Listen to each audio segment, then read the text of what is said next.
I used to joke that half of our work came from early days when I'd say, with all due respect, sir, that's a really bad idea. And I don't have a lot of people doing that. Right. I tell you, once you've earned the trust of a couple, introductions from other, like general officer to general officer, like you're 10 steps ahead. Yeah. And so you just keep doing what you think is right.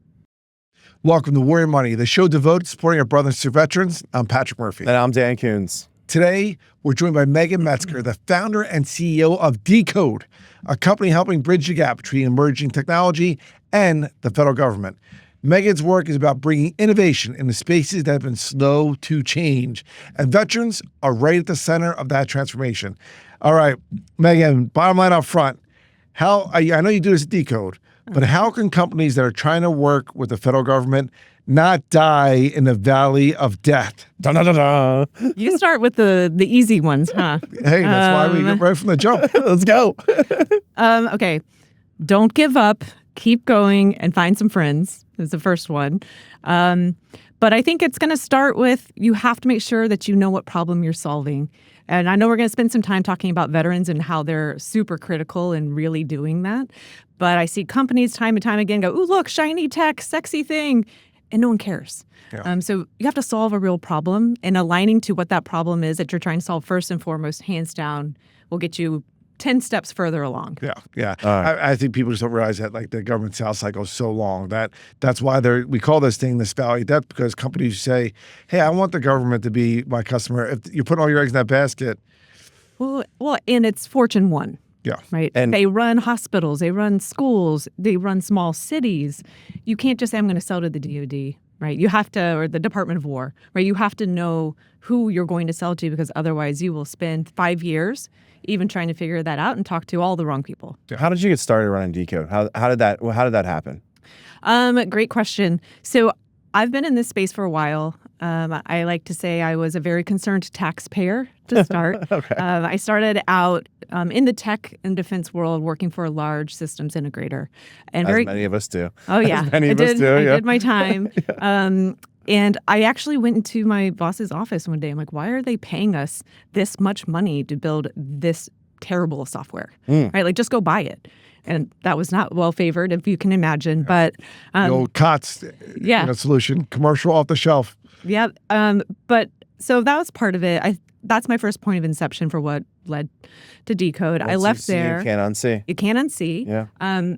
I met a retired Air Force colonel on an airplane. So don't put on your headphones and say F off to anyone, because it might get you a job. I very rarely do. I always I always talk on an airplane. I'm an annoying little person talking. I'm hit or miss, but this day I was in the mood for chatter. There you go. So he was starting a company to do IT strategy and acquisition reform and stuff like that, and said, do you want to come work for me as employee number 4? And I said, well, what would I be doing? He says, I don't know. And I said, that sounds great. So in that role, I both had to learn how hard it was to build a company in this market, but we were also doing acquisition work. And then I watched, my government customers not get to the stuff that they needed or wanted because they wouldn't get out of their own way. Like, well, I can't, regulation, just put up all these roadblocks. So that was inception point number 2. And then the last one is the third. After that, I became the COO for a company. We're doing rapid prototyping. And we had the awesome contracts. We could find tech out of the valley, put them on the contract, test them out really quickly. And then I watched the companies do all the wrong things and never make it into the market. So at that point, I helped the government buy it. I'd helped the companies try to do it. And I've actually seen the customer live the pain of not getting what they need and said, something's got to change here. And I'm an entrepreneur by spirit. Yeah. You did all of this while you were also a military spouse. Is that right? Can you did. talk a little bit about, we talk a lot on different episodes about like the challenges of military spouse, military employment, but also the bandwidth that you have to be able to do that. Can you talk just a little bit about, you built this unbelievably successful company, this great career, while also supporting a military spouse? Yeah. And, in hindsight, probably not my best timing either, because I just had my second baby. Oh, add them all up. Yeah, just like, why not? Just throw them all We in also there. decided to run a marathon. So I think there's a lot of benefit.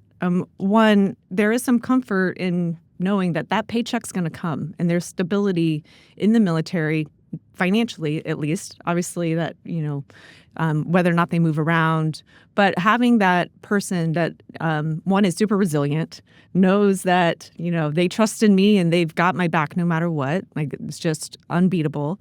And then there's a network, right? It's like a community and family. So if he was gone, I had plenty of people that weren't blood family, but I could call them and say, hey, I can't get my kids, or hey, can you help me out? Or, oh my gosh, I'm going to have a breakdown, right? So I don't know. But I think that story is so important because when you look at most American families are dual income families. Yep. But in the military space, 24% of military spouses are unemployed. Again, they're looking for work and they're unemployed. So, what advice would you give to those military spouses? You were married to a Marine, you were teammates, right? And you have 2 kids. Yep.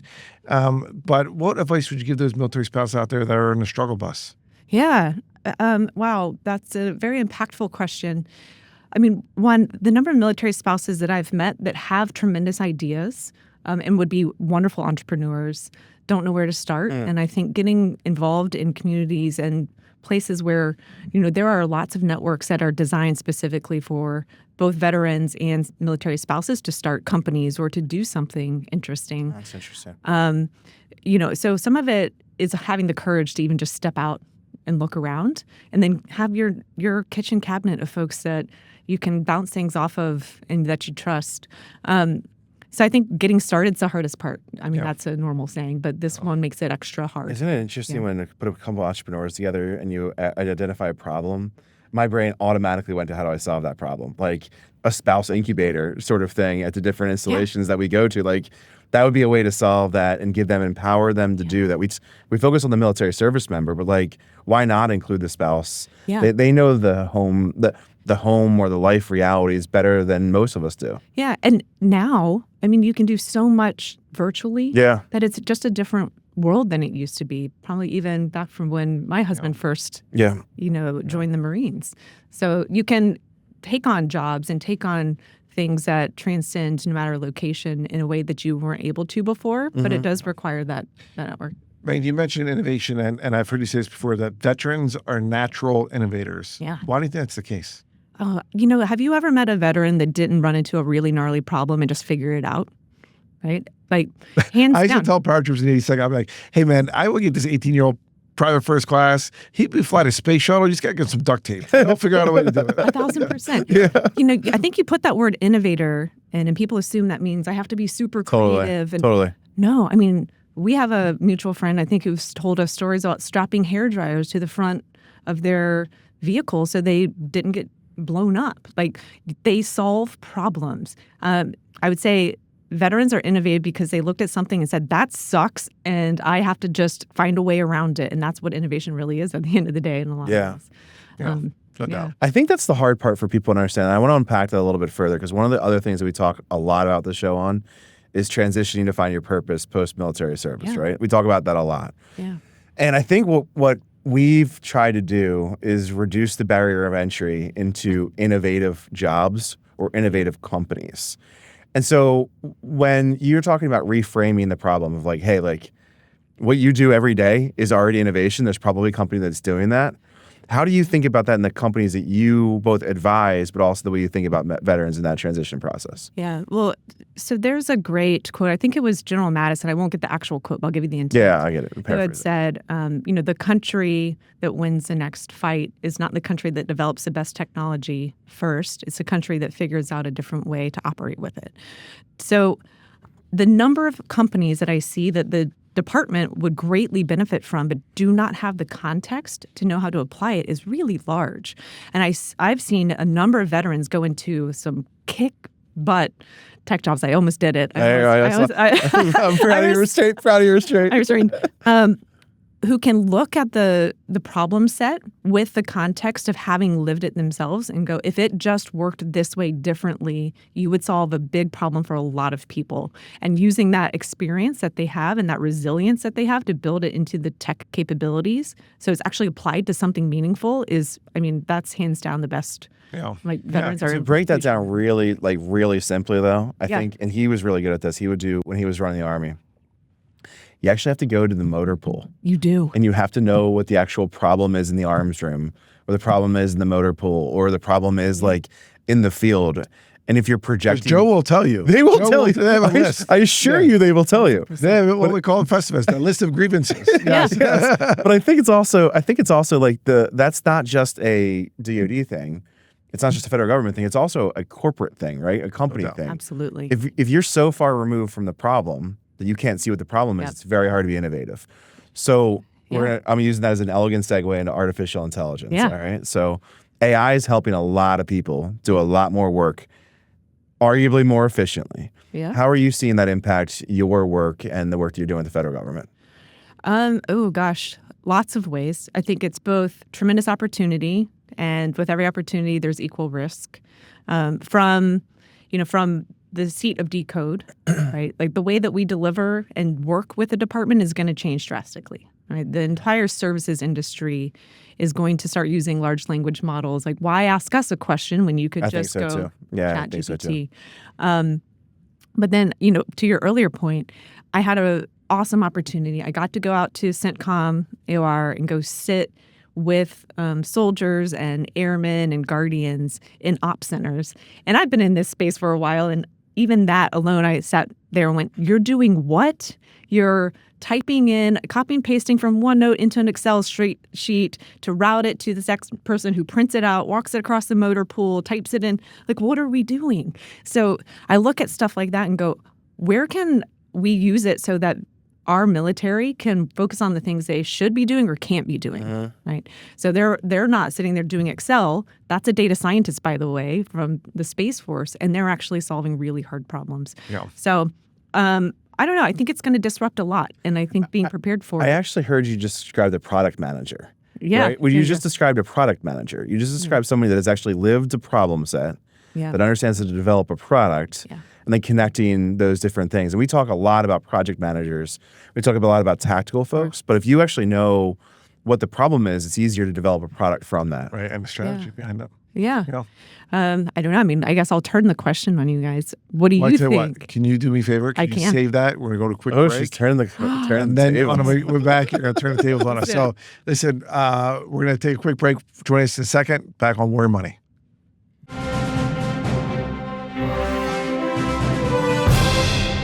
All right, welcome back. Meagan Metzger is with us today, the founder and CEO of Dcode. She's helping veterans, entrepreneurs, and tech leaders work with the federal government to build smarter, more secure systems while navigating the rise of AA responsibility. All right, Meagan, right before you went on break, you said you want to turn the tables on us. What do you have? All right. How do you think AI is going to disrupt the department? Oh, I think it's already disrupted the department. I think the Department of Defense and especially in this leadership are saying we want to utilize AI to be at the bleeding edge of technology and to make sure that we win the fight tonight. And the fight tonight, not the fight that was 5 years ago, not the fight that was 20 years ago. Which is the one sometimes I think we're still fighting, right? Right. Yeah, absolutely. I love this question because I love the way the enterprise systems of the Department of Defense operate, right? Yeah. And you've got 25 or 27 or 30 enterprise systems of the DoD, right? And then they all feed into different other systems, right? What that is a huge repository of data.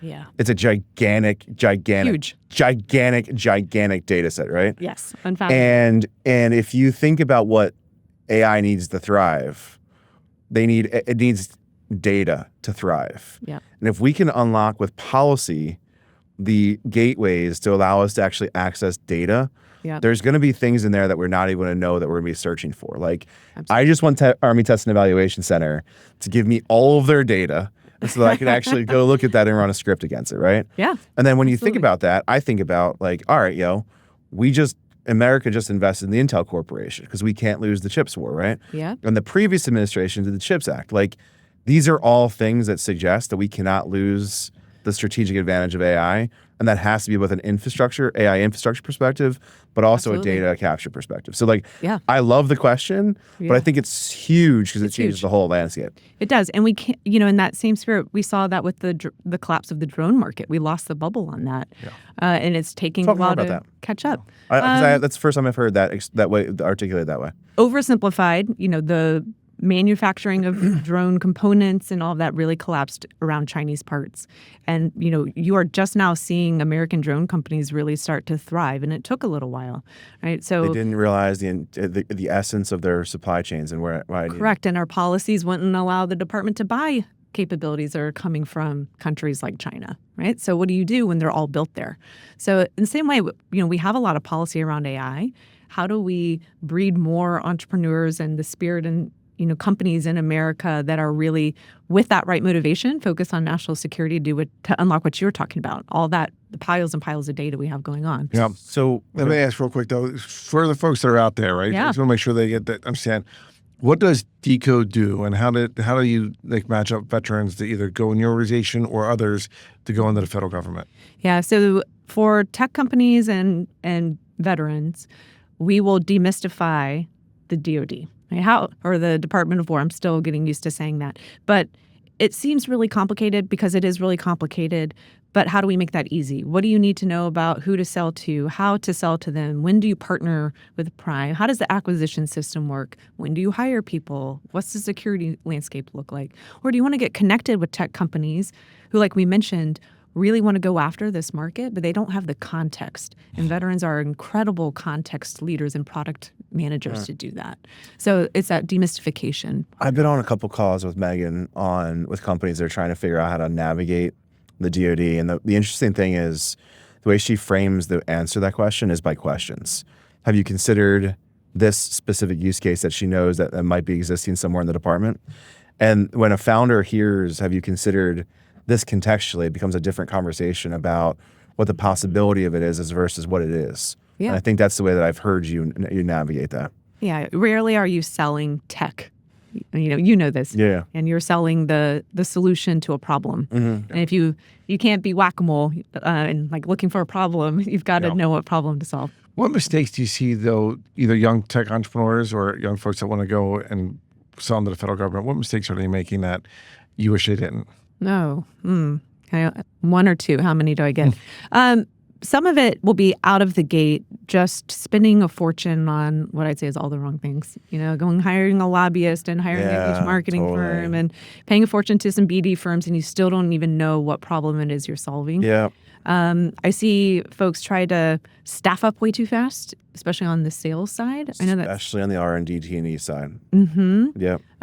You got to go kick the tires. Mm-hmm. Yeah. You got to go make sure that you have your product market fit before you go on. And then, I think the biggest secret weapon is finding the folks that actually understand acquisition more than the people inside the building themselves. Yeah. Good. Yeah. I mean, listen, I think one of the things you said earlier about being a leader, it's like leaders are problem solvers, right? But you got to understand what problem you're solving. Yeah. And if you're just there creating a new widget, new product for the sake of it, if they don't need, if you don't have a buyer. Love it or hate it too. I think even though the department's huge, it's also like high school. So you don't get many bites Not at only that, but the policies have created to be so small that I don't think people understand, it's so huge, but I don't think that they understand that you can get a contract in an organization like Army Futures Command, but only for one specific section of an organization that's massive.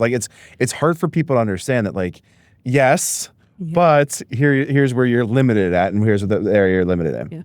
Yeah. We had a venture capital firm that's not used to this space say, well, all of this company's contracts are concentrated in the Army, and that's too risky. And I'm like, I don't know. Think you understand how big the Army is, sir. They still have 15 worth hundreds of millions of dollars, and they're all spread out. It's huge. Yeah, I want to unpack a little bit more. So we talked about being a military spouse. Yeah. We talked about being an entrepreneur, but we haven't talked about being a female entrepreneur in DoD yet. Oh, yeah. I just have to ask, what is it like for you to go into a 4-star general's office or a 3-star general's office, and how do you find yourself to become trusted so quickly? How do you navigate the trust process the way that you do? I love this question. Which is a big sign, because you're my favorite guest. And I know how much gravity you carry in those offices. I think a lot of people can learn from that. So I'll summarize it in two things. One, you deserve to be in every room that you walk into, whether you think you do or not, right? That's really hard. I didn't always feel that way. And then over time you realize that everyone, like no one knows what they're talking about. Everyone's just making it all up, right? So go in with confidence. But I actually asked someone this question once. I think it was a 4-star. I was like, why on earth are you listening to me? Right? Like truly, who am I to come in? And he, his response was actually, I can tell you really give a damn.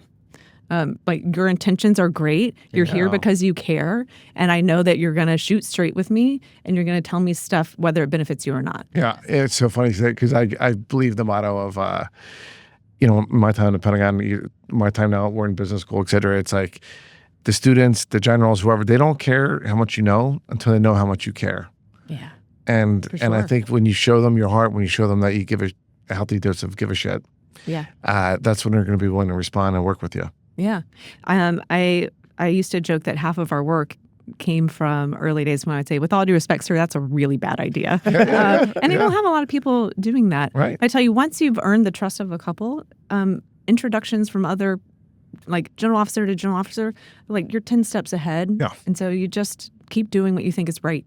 Yeah. Do you notice, and you've done this through different presidential administrations, and I have no skin in the game as to how you do it, but do you notice a difference between Obama to Trump to Biden to Trump and the way you navigate the Department of Defense or Department of War? Do you notice a different, I don't know if culture is the right word, but do you notice a different sort of conversation that you have in each of the organizations? Does that come down to you?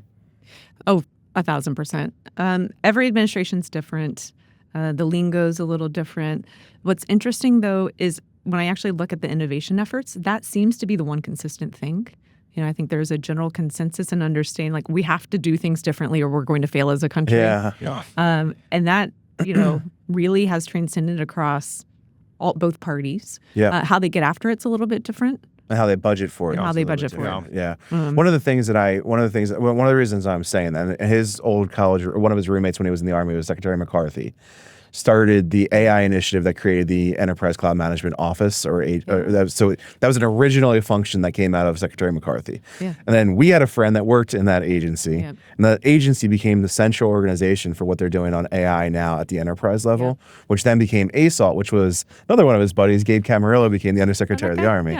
And so you saw between three different administrations, three different administrations, continuity of effort within the way that we're getting after the AI problem, because Secretary McCarthy started it with the cloud office, and see that continuity through it. Yeah. I mean, you've seen that with, you have Maven that morphed into the Jake, that morphed into CDAO, that's morphing now, but the intent's still the same. And I think that's a great thing about for the private first class that's listening to this. Like, they understand that there is a continuity of service in a sense that, they might be different political parties, different administration, but it's people who actually have a healthy dose of give a crap that we support our warfighters because we have that solemn responsibility to keep our family safe. All right, last question real quick because I know we got to wrap up.